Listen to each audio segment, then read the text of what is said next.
Welcome to Built for This. I'm your host, Brian Briscoe. My podcast features captivating conversations with intriguing people who have found purpose in their lives through their career, family, or life experiences, and just why they were built for this. Through the stories that you will hear, I trust that you will be inspired and encouraged to find just what you were built for. So let's get started.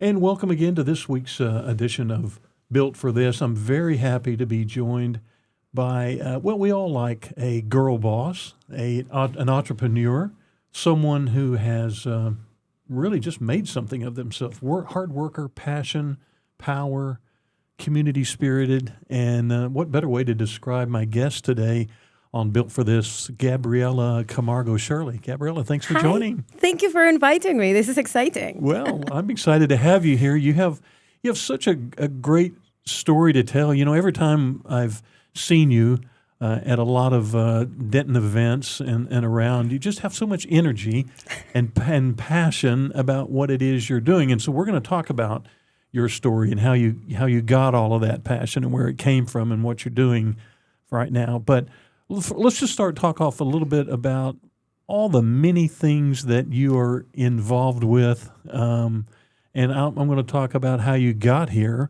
But food. I drove. Yeah, you drove here. But culinary food is your passion in life, I know. But you're involved in a lot of different things. Yes.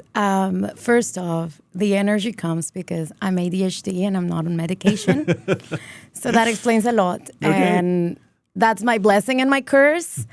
So that's where a lot of the energy and the hours come from. Yeah.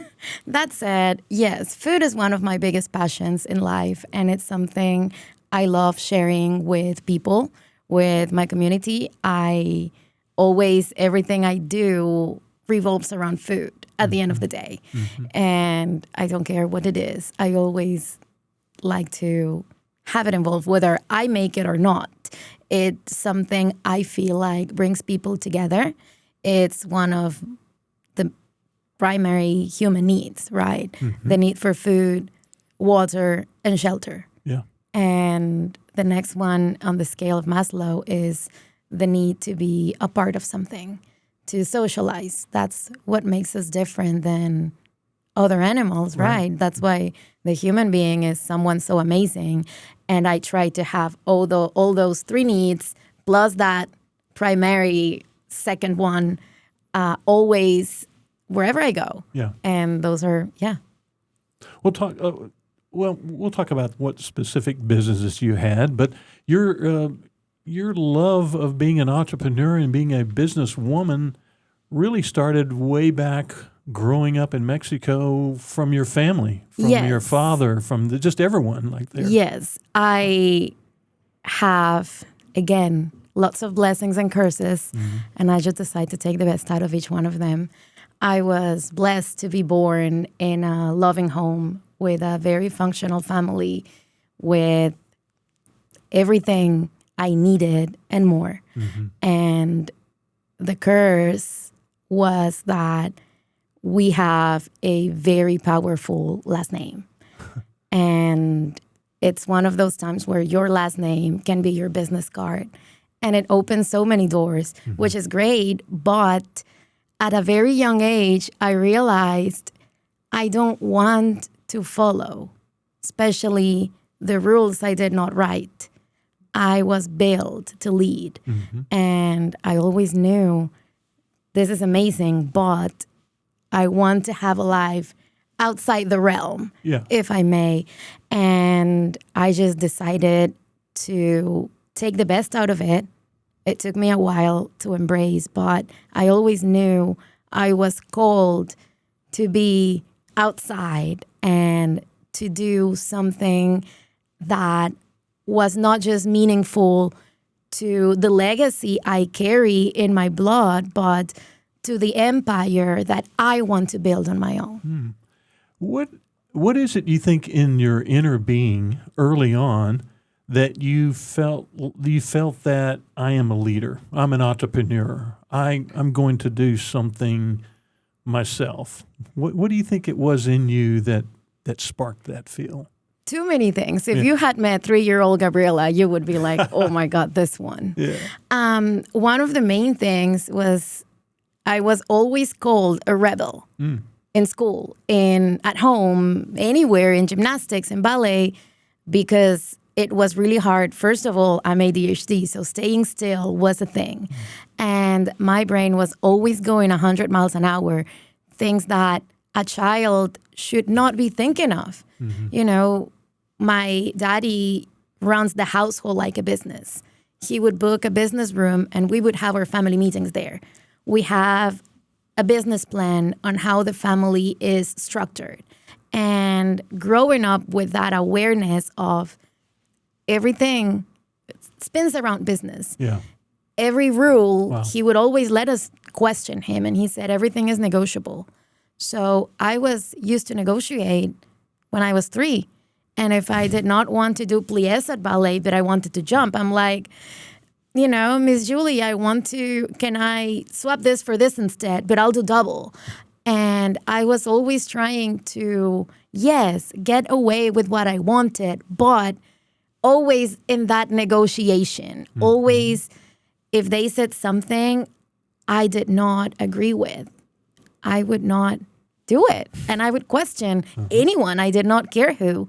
At school with the kids, I was always the leader at the homeworks, at the games, at everything. I would always end up taking that position. And I never knew why. I'm just like, well, maybe no one else wants to do it. So I raise your hand. I want to participate. I always wanted to be noticed. Yeah. And I made myself noticed wherever I went.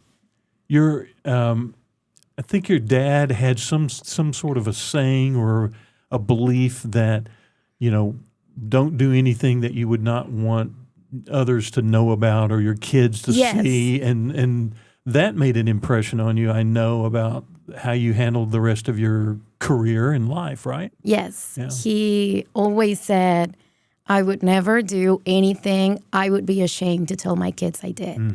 He's always led himself with the highest standards of integrity. And he's been very, very, very firm on the core values that he set for himself. And that's something that we were always raised with since we were kids. Yeah. In a very tough environment. For a while, he was involved in politics. And we all know how that goes. It puts your values on the line, and you have to decide whether you cross that line in order to move forward or what people would say succeed, or you stay within the line and step back and stay behind. Yeah. Right. But I don't think he decided to stay behind. He just decided to go on a different direction, staying truthful to himself. And to me, that's even more successful than anything he could have done had he crossed that line. Yeah. As difficult as some of those guidelines were when you were growing up in Mexico from your dad, how do you see that those things that he instilled in you as a leader being a positive thing for you now? Or how does it help you now, even though it's difficult back then? Well, it's definitely tattooed on my skin. It's just in my DNA. I am very, very, very attached to that principle that he always was open to talk about, right? He would always share his challenges and, you know, I'm in this dilemma. What do you think I should do? And he always made us a part of those decisions. So now I lead myself based on that. I've had so many opportunities to cross that line, more than I had to stay within myself. And I can't. I dream to be a mom one day. And that's the legacy I want to leave for my kids, right? I always question myself, is this something I would tell my daughter or my son that I had to do, and justify it with, I had to because that's the only way. Or I can just make my own way. Yeah. So, yeah. Now, speaking of making your own way, you made a pretty big decision when you were around 25 or right at that birthday to say, okay, I'm leaving the... You went through my Facebook, right? I know. I did You did your research. Did a bit of research here. But that you made a pretty big decision in your life and what would become, I guess, a launching pad for your career when you thought, all right, I'm going to leave the bosom of home in Mexico and I'm going to come to Texas and beyond and try to start businesses. How hard of a decision was that to make? Very. Yeah. And at the same time, it wasn't, but getting to that point, it was. I grew up, again, with access to the best education, and I was in great rooms. I was networking at 5 years old, but I was always the daughter of, the granddaughter of, the niece of, and I did not feel like I was shining with my own light. Mm-hmm. People love to talk to me. I love to talk to people. I started a couple of ventures over there that were going so great. I just did not feel full. Yeah. And I always felt like I needed something more. I always sabotage myself in a way, not in business, just personally, to be out of the family line, right? Because when you're built or when you're born into a legacy that you are part of in the shadows, it's a lot of pressure. Yeah. You know, it's a lot. My family set the bar so high generations ago. And I'm like, well, am I going to be the one who will throw it all away? Maybe. So I always did something, you know, to stress them out. And I always succeeded in that. But nothing felt complete. I did not feel like my future, my life was there. And I tried, you know, I went to med school. I got a degree in an industry that wasn't what they expected me to do. Yeah. And in part, it was because I wanted to be my own self. And I graduated. I loved my career in nutrition. I had a venture on that industry, and then I had to close it because COVID happened in 2020. Whenever everything seemed great, I had what I wanted. I had my nutrition office, a part of a wellness center. I was having this like other offices in that same building that any professional could book. We provide everything from equipment, assistant, calendar, agenda. Just bring your patients. We'll handle everything else. And you're not committed to a lease. Just 20% of this, you're going to stick to this price line, and 20% goes to us. And it worked great. Yeah. But you cannot do that over Zoom. No. So again, you are on this dilemma of I can still take clients via Zoom and tell them, this is your diet, this is what you need to do, you change. I cannot put them on the scale. I had this very fancy equipment that will balance your fat, your muscle, your cell quality. I could not do that. Yeah. I cannot charge them what I'm charging them because of that. I can't. A lot of people did, but I just didn't feel like I would deliver the results I was aiming to just deliver. So at first, it's, you know, it's only a month. Cool.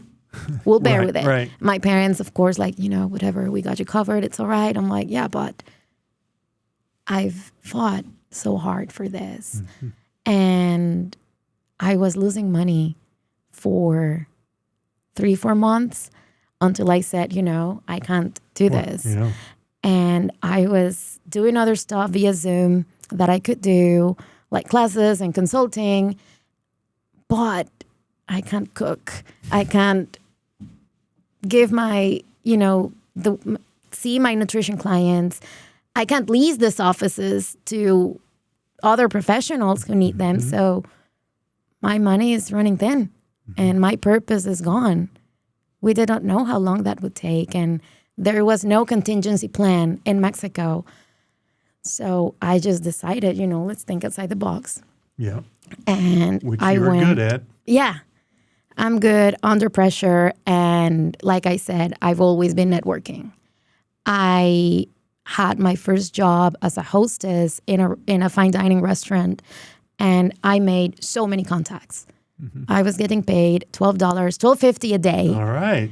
No tips, no nothing. And I felt it was amazing because it was my first job. But I had access to this high net worth people. Yeah. Right. So I can make $12.50 an hour and go home. Or I can make $12.50 an hour, network with these people and stay in touch with them because you never know. So they gave me their business cards. I kept them and I always emailed them. It was great to open the door for you or to manage a reservation, blah, blah, blah. So I went from the girl who opened the door to the person they would call if they had an emergency meeting and they needed a last minute reservation. And I would move anything to make it happen for them. So I stayed in contact always. And one of them was in San Antonio. And I said, hey, I know, there's COVID, what's up? And I just start reaching out to people in Chicago, San Antonio, Canada, just anywhere, Mexico, anywhere I could, until I just had this idea that I needed to leave Mexico. Like, that was my opportunity. Yeah. Because what I had started to build, still under the shadow, was gone. So what do I have to lose? Nothing. And I said, well, if I lost it all here, I would rather lose it all elsewhere. And I figured out within like 2 weeks, this is my plan. And I was hesitant. It took me a bit of encouragement from someone else to do it when I was looking, not for validation, just where am I going to land? Yeah. Right. And at that time, I was dating. Well, not dating, not at that time. We dated after, but I had just met this guy that was in Houston. And he said, why don't you just come to Houston? If you're not doing anything there, just come here and do nothing. I'm like, well, no, I have to do something. Yeah.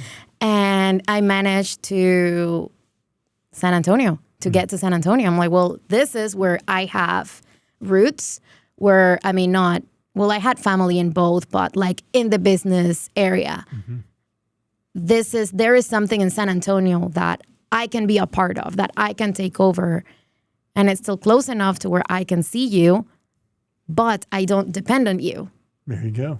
So I sold all my equipment, everything I could. Facebook Marketplace was great at that time. And there was, in my state, there was a liquor ban. So you could not buy wine, beer, liquor, none of it. And I had a cellar in my house, in my room. So everything was going marked up at twice the price. So I sold everything in my cellar and I booked a one-way ticket. And I kept it a secret until 2 weeks before that I talked to my parents and I said, we need to talk. I'm leaving in 2 weeks and you cannot stop me. This is it. Wow. So what a way to launch your career, so to speak. Don't do it. This is not advice. Don't do it. That's a great one. So really, so COVID, that was really, I mean, it changed everything for you. Obviously launched what you went on to do from there. I know you said that you had someone kind of helping you or advising you or encouraging you along that way. But it had to be a difficult journey when you're again leaving what you'd known for so long and venturing out into the unknown. But looking back now, Gabriella, what have you learned about yourself after taking that big chance and that big step, 5 years ago? I've learned that I'm braver than I ever thought I could be. That I do things not because I need to do them, but because I know I can. Yeah. So let's talk a little bit about some of the things that you have done. You've sent food trucks, and just talk a little bit about your business ventures even now that you have going. Yeah. So the restaurants, like I've had and bought and sold like 4 or 5 different concepts, anything from Asian food, Mexican, sushi bars, mixology. I love all that. I love that whole industry, and I respect every culture and what they do. And it's just always amazing to me how we can renovate and bring in cultural traditions with contemporary twists. Then I was everywhere. I was in San Antonio, Wisconsin. I was in Europe for a while, France, UK, Bahamas. And then I came back randomly to Texas. I did anything, all sorts of restaurants, consulting, private chef. And that's where I started my journey as like a private chef. And I realized I liked it more than I wanted to admit.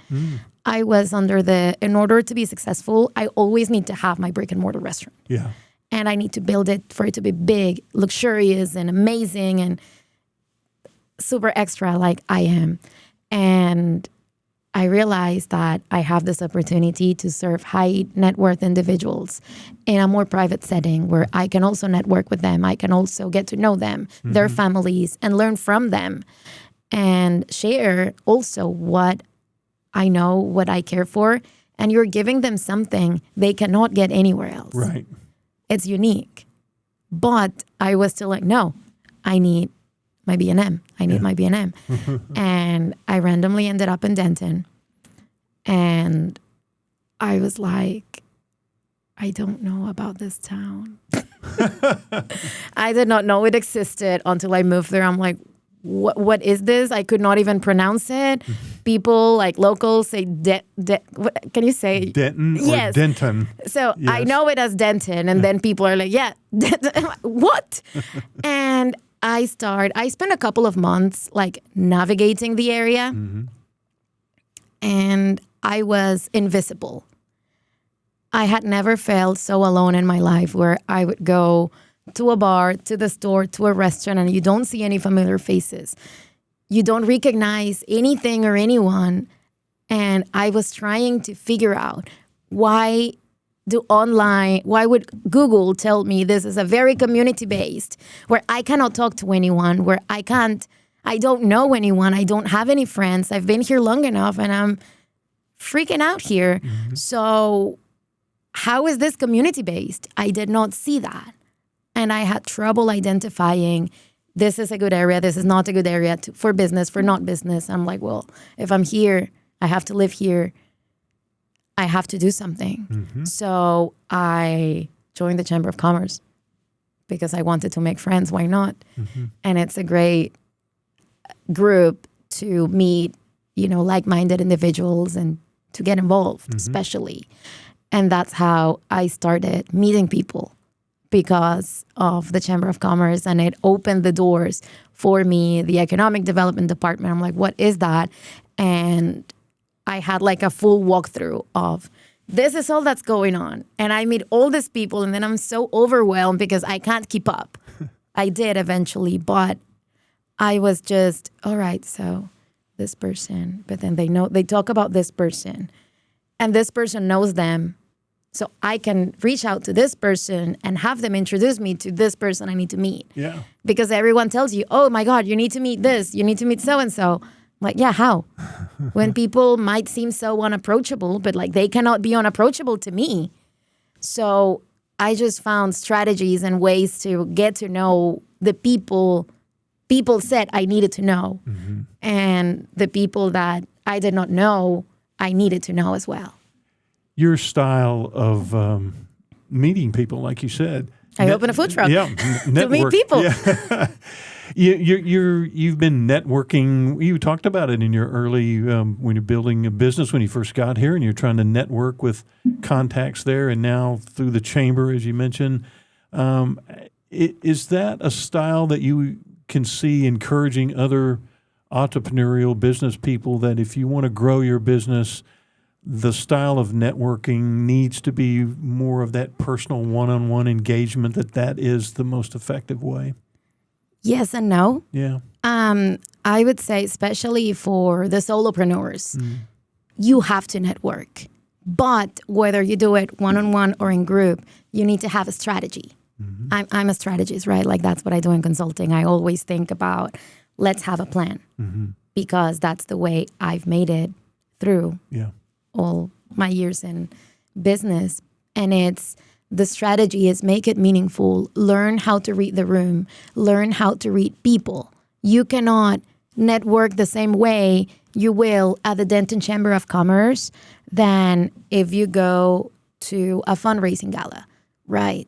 You cannot approach the same way the CEO of a very successful company than the general manager of a store or a small business owner, the same way you would talk to your bartender at the dive bar across the street, right? So to me, it's always make it meaningful. There are lots of misconceptions on networking, and I can go on about it for ages. The first one is that there's a script. And that everyone says, oh, we're not selling to you anymore, so this is the new era of networking. We care about the people. All right, how do you care about the people? Oh, you talk about yourself 10 minutes, I talk about myself 10 minutes, and then we share. How can we collaborate? No, that's not it. No. It's, to me, that's not how it works. And if I'm networking with someone, I want to know about their business, yes. But I can Google that information. Sure. I can ask ChatGPT, and Grayson, my AI assistant, will tell me everything I need to know. What Grayson cannot tell me is, who is this person, right? What's the heart of their business? What are their core values? What do they believe in? Does that align with what I do or what I believe in? If so, there's an opportunity to collaborate. If your core values do not align with mine, me personally, I have nothing to do with you. And let's save both of us some time and not even bother and move on to what's next. I think that's the best way. Get to know people. I have the opportunity to network on a day-by-day basis with multimillionaires, with billionaires, with homeless people, with nonprofit organizations, with small businesses, with bigger corporations. And every interaction is different. The approach is different. The rooms you walk in are different. And you cannot just go there with a flag that says, come talk to me because I'm awesome. I know I'm awesome. I know it. Yeah. And I know I don't have to try too hard to show it to others. What I want is, I want to know why you and you are also awesome. And if they don't think they are, I can tell you 3 reasons why you should think you are, because I think everyone can be amazing. What is it about the consulting work that you do for a lot of companies? Because you do shed a lot of great advice and direction for them. I try. What is it that kind of really gets you jazzed up or juiced when you're consulting somebody on how they could improve their business? What is it that kind of flicks on a light for you being a consultant? I think I have a skill that not everyone has.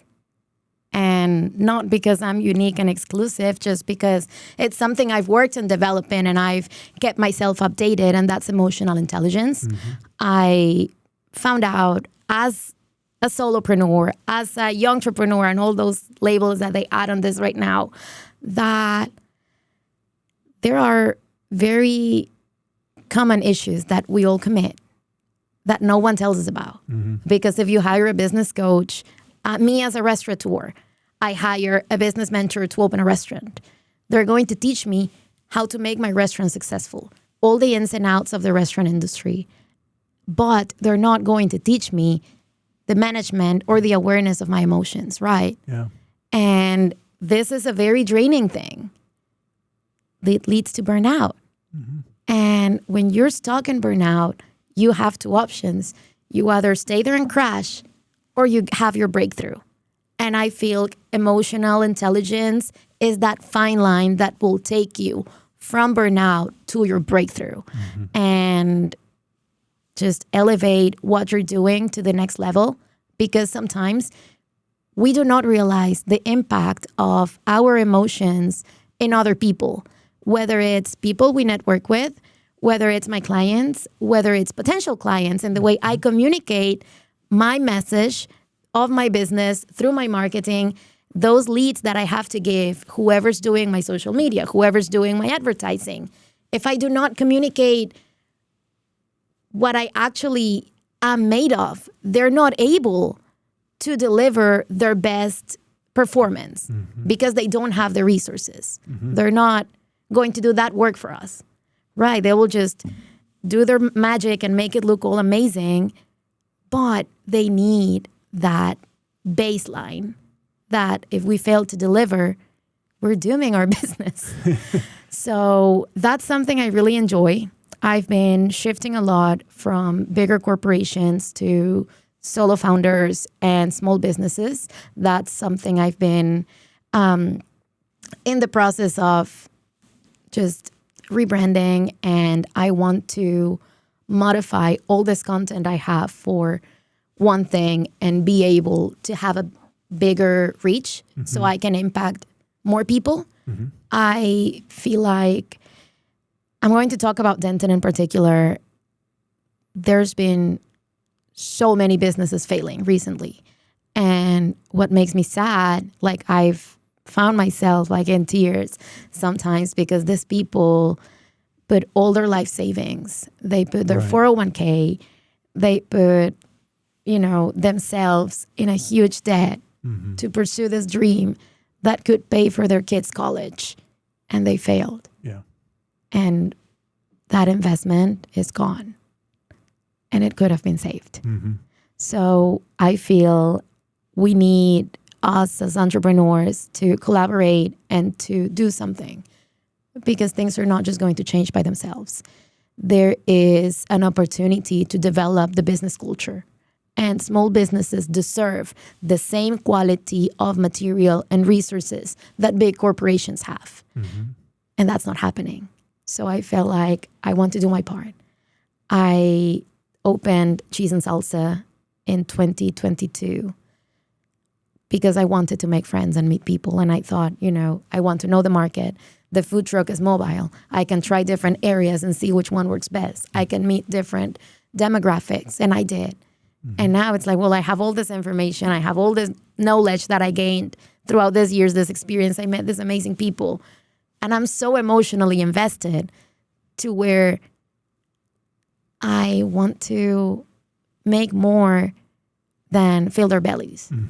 I want to help other businesses thrive, because that's the only way to grow the economy. Do you have any specific example in your life, your career, where emotional intelligence helped you make a pivot to something that was better? And maybe it's cheese and salsa. I don't know what it is, but it might have been earlier in your career. But using that philosophy and that approach, how has that helped you personally? There has been multiple moments. Like emotional intelligence has been in my life since I was around 15, and I did my first assessment. My dad is a very big emotional intelligence consultant, and he was my mentor, or one of my mentors in emotional intelligence, the first one who did the assessment. And I learned a lot about myself. At 15 years old, you don't value it, but as you grow, you realize that you need this as a day-by-day habit. Right. And I think it was fourth, fifth company, I realized I'm doing this for the flex. I've always been good as an entrepreneur. I'm a great networker. I was born to be a leader. People just like me. Like, I know I'm inside, I'm not that nice, but I know I can be nice sometimes, and people think I'm nice, and I can leverage that to make connections. I have good ideas. I'm smart. But I was doing this and building this because I wanted a red Corvette that I didn't even want. But the guy I was dating wanted one and could not have it. So I'm like, well, touche. I was doing things for the flex. You want to make money so you can travel, so you can spend money in stupid things and designer brands and show people that you've made it. And that was a very big breakthrough for me. I realized I migrated and I'm doing all this alone, and it felt shallow. And I said, this is founded out of plain ambition. This is not who I am. This is not the legacy I want to transfer to my kids. Mm-hmm. And I said, no, I need to do something more meaningful. I need to allow myself to be human, to be vulnerable in front of others, because I've always been very harsh on myself. Yeah. And I did not allow people to see me as your regular neighbor that has a business, but still, takes out the trash on Sunday night, or that still will go to Kroger in pajamas on a Wednesday morning. I was not allowing myself to be real or vulnerable. I was always, everything is great. Mm-hmm. Everything is fantastic. I am God Almighty and I can do everything with a smile and high heels 24/7. And it was really affecting me. Mm-hmm. I was having mental blocks. I did not know which route to take after. I'm like, well, I'm the strategy professional and I can't. I am not sleeping well. And what keeps me up at night, it's not another idea of how to do a business. It's, what the hell am I doing with my life? Yeah. And I took a moment where I kind of like disappeared to reinvent myself. And okay, I did another assessment of EQ and I found another mentor to debrief it for me. And I realized, well, this and this don't match. I'm not allowing myself to feel when we're in an area where people are looking for real leaders. They want people with a purpose. Mm-hmm. And I decided anything I do after has to be led and built with purpose and impact, positive impact in others. Do you see yourself as, because you are a very inspirational and passionate, no, you are that passionate. That imposter syndrome is kicking in. Female entrepreneur. You migrated here. You mentioned just a minute ago that you were in a position like you have to do this. You're on your own when you came here and you were going to do things and you were very motivated and passionate about it. And because of your background from your dad, learning early on, this is how you do things and this kind of the mindset you get in there to be very motivated. Do you feel like you are sharing with your life with others that want to follow that footstep, whether they're females or whether they're just entrepreneurs in general, see what you do and the path that you've taken and how that can be inspirational? I try. Yeah. I don't know if I always make it or not, but I do try a lot to share not just the pretty parts. Yeah. It hasn't been a tough challenge, not because it's not that I started with nothing. I did not. I had everything handed to me. I chose to pursue a different path. Mm-hmm. And it wasn't perfect. I had to struggle with proving myself and others, especially myself, to believing that I can do it in a country where no one knows who I am. Mm-hmm. I can do it with a different nationality when I'm doing business in countries where I don't speak. I speak the language as a secondary language, not as my mother tongue, right? I get all the time, well, not all the time, but constantly people like, oh, you're from another country. Oh, like they belittle you. Yeah. And like, you're following your dream. Yeah, this is not a Disney movie. Mm-hmm. And people tend to belittle what you're doing because I'm an immigrant, because I'm a woman, because I'm young, and they don't think I have what it takes. Oh, this is men's job. Mm-hmm. Like I hear that all the time. Mm-hmm. You should not be doing this. This is like, where's your husband? Where's your boyfriend? Where's your dad? Like, who paid for this? Yeah. I did. It can be draining, and it encourages to keep you not as motivated and when you're trying to redefine yourself, it's tough. So that's been something I've been more open about sharing.